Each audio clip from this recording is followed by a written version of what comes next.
Hi, I'm Mary Ellen McCarty. I like to compost my table scraps and yard waste, but like many people in Philadelphia, I have limited space. I'm going to show you what I do instead. Every week I drop off my organic waste at the Dirt Factory.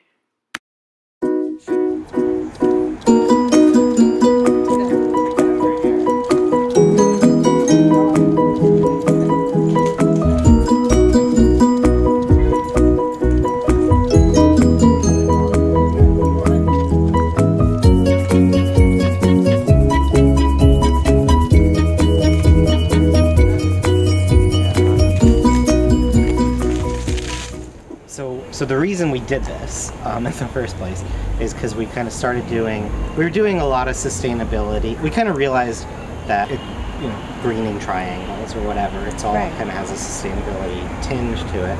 So we kind of decided, let's kind of focus our efforts a little bit, create this, add it to our mission essentially. The Dirt Factory's mission is to keep fallen leaves out of the waste stream and provide a location for the University City community to sustainably dispose of food scraps and other organic waste.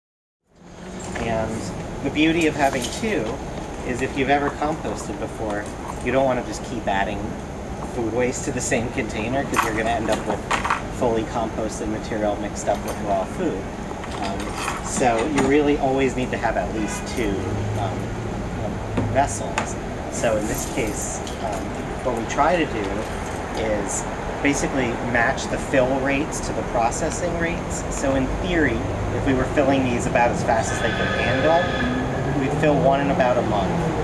And so like right now, we're just filling this one, and whereas this one is just processing, and we gotta look at what that looks like.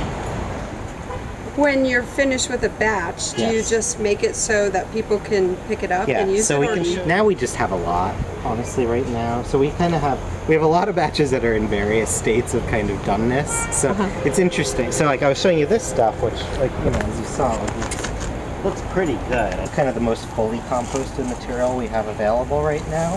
So you can kind of see what that looks like. Yeah. I mean, it's dirt, basically. I mean, there's going to be a chicken bone.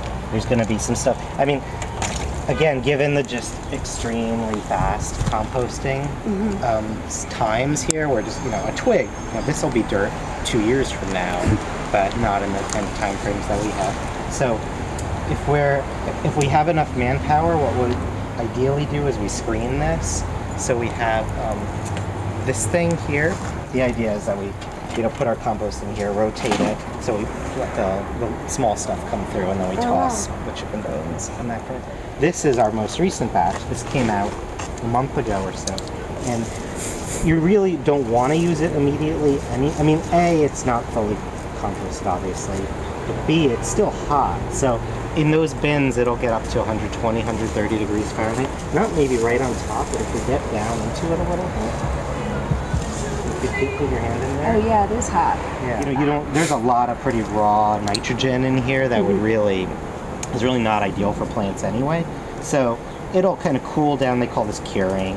The worms will come in. So like worms, you would never see worms in there because it's just too hot for them. So they kind of goes through these phases of, what the animal and the microbial communities are. It's interesting, there's some molds, for instance, I only see that come in when it gets really hot, 120, 130 degrees.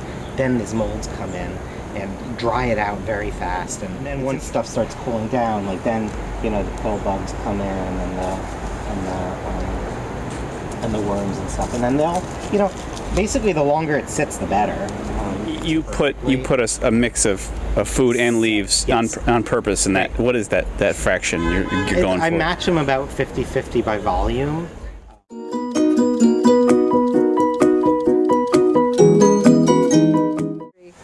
It's such a great resource. I moved to the city about a year ago and was looking for a place to put my food waste, and this is amazing. I mean, it's free. There's nothing like it in this. It's pretty awesome. Do you live in a house or an apartment? I live in an apartment with my husband.